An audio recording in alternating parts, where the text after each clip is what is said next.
Engine খারাপ হয়েছে। সাইরাং যাওয়ার পথে কৃষ্ণনগরের কাছে ইঞ্জিন খারাপ হয়ে যায় সাইরাং এক্সপ্রেসে।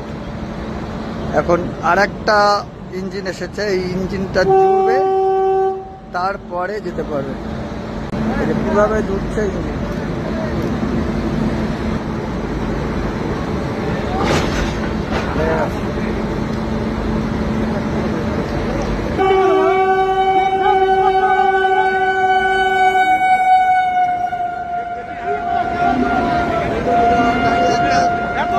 দক্ষ ব্যাপার। ইঞ্জিন জোড়া হচ্ছে, এটা খারাপ ইঞ্জিন, এটা ভালো ইঞ্জিন। ইঞ্জিন লাগানো হয়ে গেছে,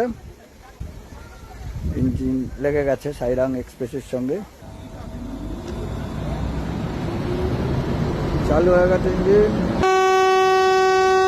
হয়ে গেছে, এই চালু হলো।